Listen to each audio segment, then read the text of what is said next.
Hello everyone! So ngayong araw nga pala ay pupunta tayo sa norte. To be exact, papunta tayo sa San Rafael, Bulacan.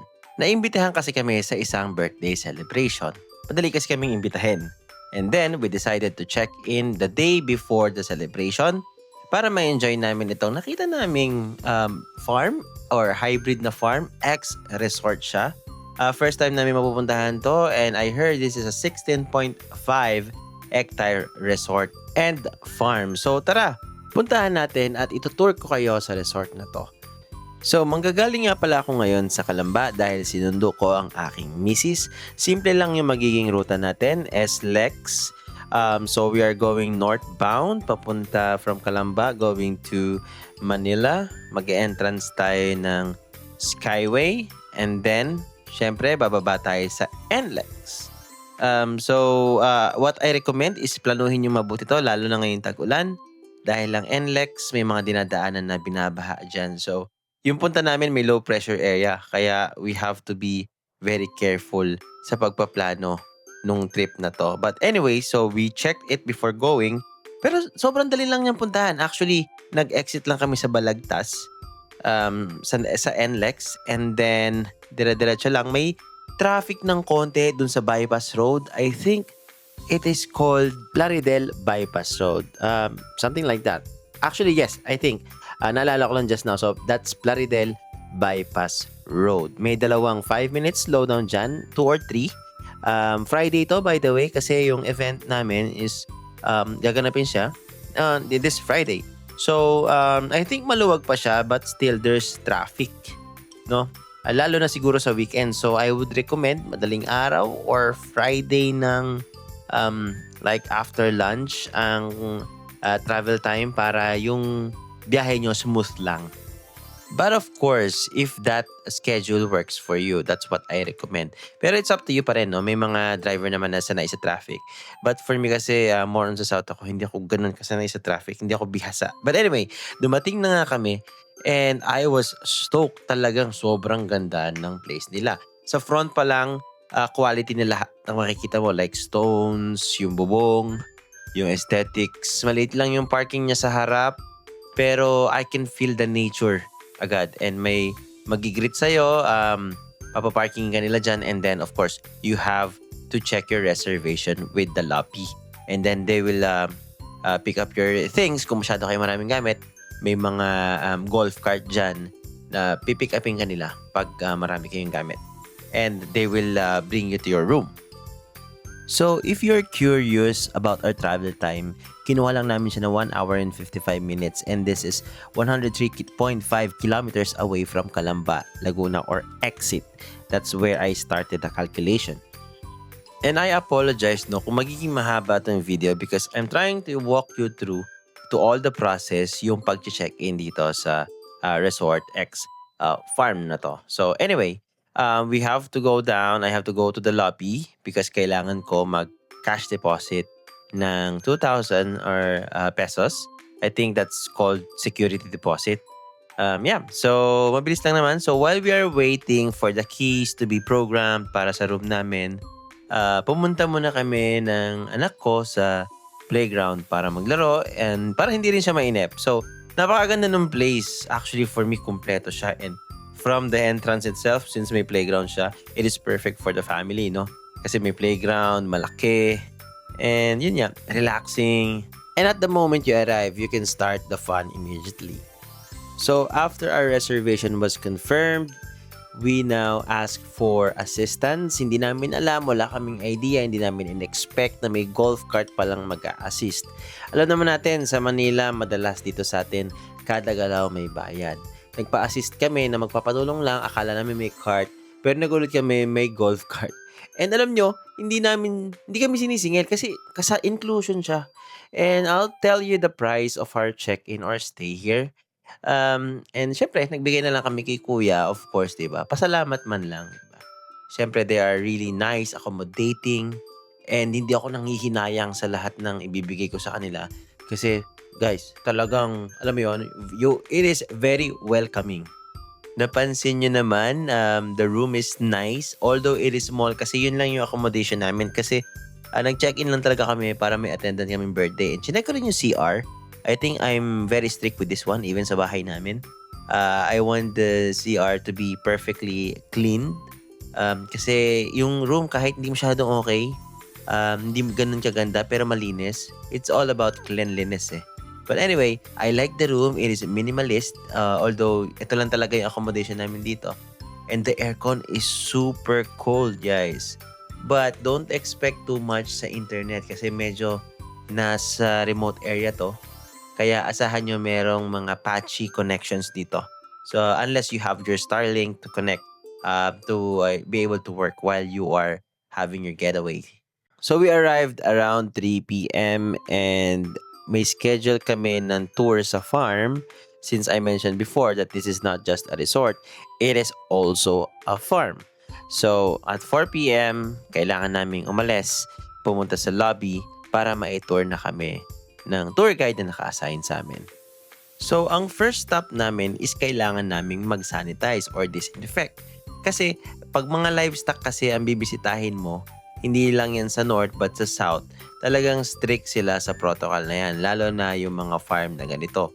Para yung mga disease na dala mo sa tsinelas mo, either kung saan ka man galing, is hindi mahawa yung animals nila. Pero may dadaanan tayong amenities like basketball court, nakikita nyo naman.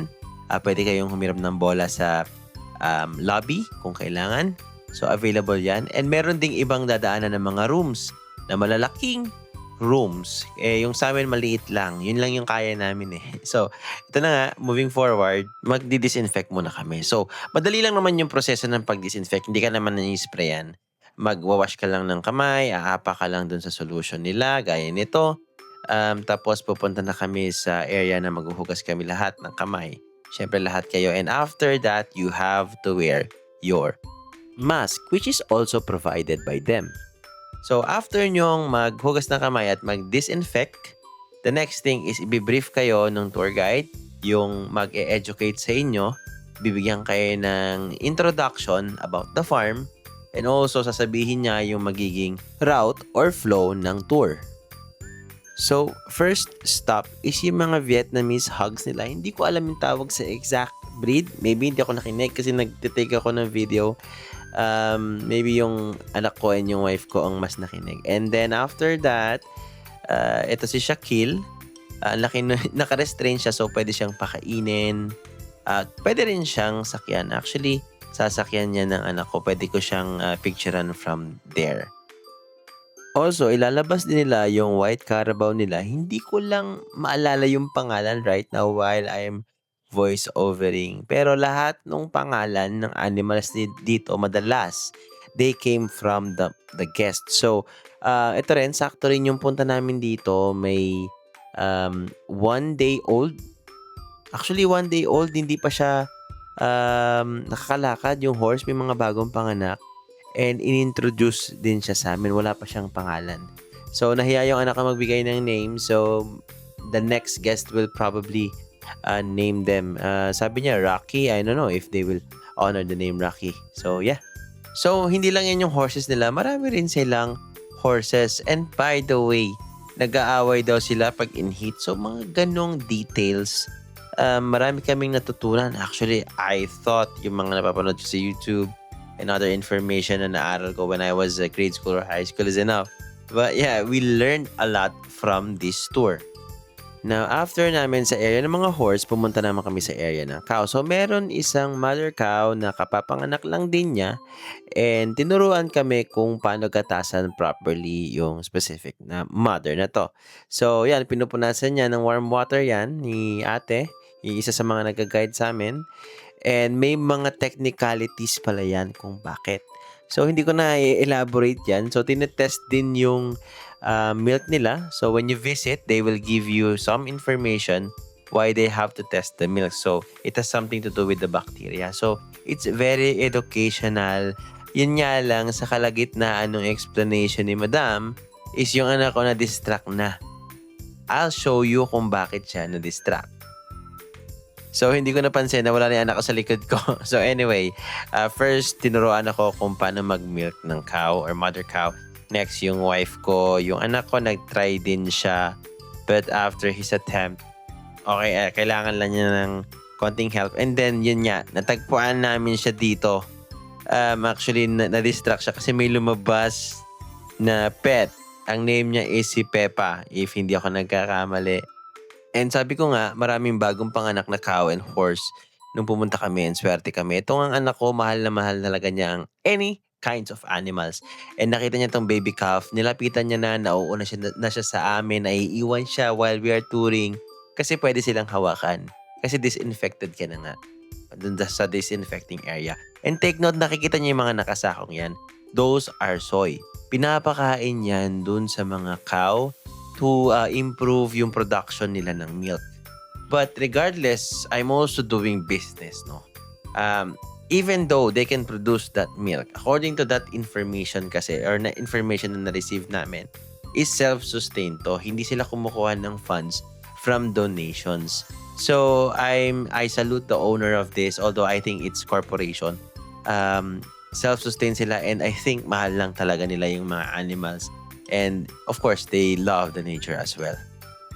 Just so you know, itong inaakyat namin dito is kulungan siya ng mga tupa at kambing. So, goats and sheep, actually dalawa lang yan eh. Iba't ibang breed sila. May Boer. And guys, Boer costs. I know, meron din naman kaming hayop sa probinsya namin. So, these types of goats are really expensive and they are all imported. So, the cost of each Boer is 150,000 each when you import it here in the Philippines. So, ang dami nila guys, may enjoy mo and lahat sila tamed. Also, sabi ko nga, hindi lang kayo pwede mag-feed, pero may educational din silang information na i-feed sa inyo, gaya ng yung mga goat pala, ngayon ko lang nalaman, is bawal silang as much as possible sa wet grounds kasi may bacteria, nagkakos ng pagtatae, and sa kanila naman is masama yun, namamatay, nai-infect sila, parang napepesa sila and namamatay sila. And itong specific na goat na to is si Tantan.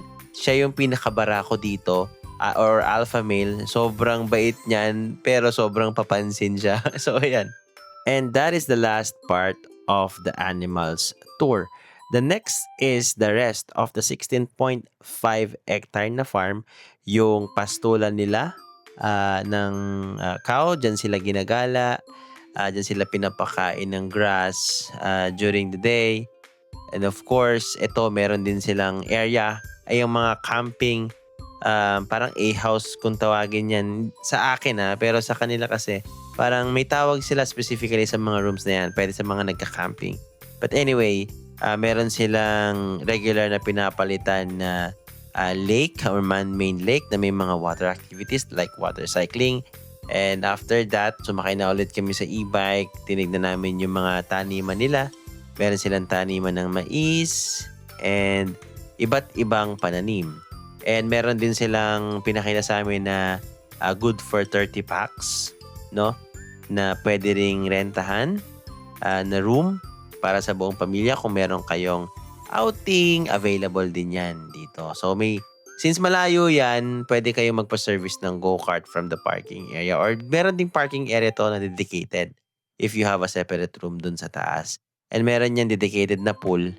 Since kita nyo na rin naman ng logo, this is Hacienda Angelita Nature Farm Incorporated. That's why we knew that this is a corporation. So moving forward, we don't want you to spend too much time on this video. So yeah, it is swimming time. I think it took us 1.5 hours para makumpleto yung buong tour, which is, I think, it's pretty good. Actually, in this specific day, I think everything goes into our favor.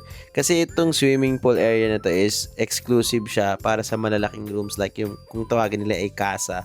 Pero inalaw nila kami kasi wala namang mga naka-check-in. And may separate kasing pool area para dun sa mga cabin style or sa small rooms na chinek-in na namin. Yung rooms kasi namin, I think it's 5,750. So I'll double check that and I'll post the pricing at the end of the video. But you can always inquire sa mismong Facebook page nila. And I'll put those link on the description in this video. So nakita nyo yung pool na to, meron siyang jacuzzi, may fountain siya. Marami siyang area. I worked on those like lanai. Is it called lanai? Or may mga tables dyan na pwede niyong gamitin. So I think it's perfect for me. Yung tubig din niya, hindi masakit sa mata. It's like, or it feels like a natural water. Kasi pag yung sobra yung chlorine, sobra yung acid, masakit siya sa mata. No? So, alam mong well-maintained yung pool pag hindi siya masakit sa mata at kaya mong dumilat sa ilalim ng tubig. So, after getting tired from the swimming na ginawa namin, is nag-decide na kaming mag-dinner. So, in order namin is pansit, dinuguan. I think this is pretty new to me. So, ang alam ko, dinuguan at puto. Meron din silang fries na parang lasang takoyaki yung sauce niya. May calamares, perfect in texture and everything else. Hindi ko bibigyan ng specific review yung mga pagkain because this is not about reviewing a food or specific recipe. But for me, in general, I think masarap siya if you are from the North. I am not sure because hindi ako sanay sa timplan ng North. Pagdating kasi sa South, medyo mahilig tayo maggisa. When it comes sa North, I think hindi sila mahilig maggisa before they put the ingredients. I could be wrong in this area. Kaya ako nasabing hindi siya ginisa. I know my mom is a caterer, so I taste lots of food. And I know how food works also. Paano ko nasabing hindi sila mahilig maggisa? Natikman ko yung tapa nila on our free breakfast. And by the way, merong free breakfast. Yung tapa na gusto natin sa South, diba? Yung medyo toasted na siya. Medyo matigas na siya. Pagdating dito, para siyang braised beef. Okay? So, the flavor is there. Masarap siya. I think the flavor is there. And the texture is just different. So, yun lang yung example na may bibigay ko. Pero again, this is my palate. We have our own different palate and preference pagdating sa mga lasa ng pagkain. So, I still recommend you to test this or try this restaurant. I think you will like it. So, fast forward tayo sa breakfast. Nag-order lang kami ng tapa at saka tocino. That's our breakfast. May specific menu for the free breakfast. And we did hit the swimming pool. Naglaro kami. Nag-enjoy kami. And, we spend our time well dito sa resort. And after that, nag-prepare na kami para sa talagang destination namin sa Bulacan, which is the birthday party of our friend's kid. And then, we decided to travel back na sa Laguna, sa San Pedro Laguna to be exact. And that wraps up our day. And then, of course, yung link ng location and page, ilalagay ko sa description again ng video na to so that you can inquire. So, you can schedule your family getaway with your family or your friends. So, yun lang. Kung nagustuhan nyo ang video na to, don't forget to like, share, comment, and subscribe.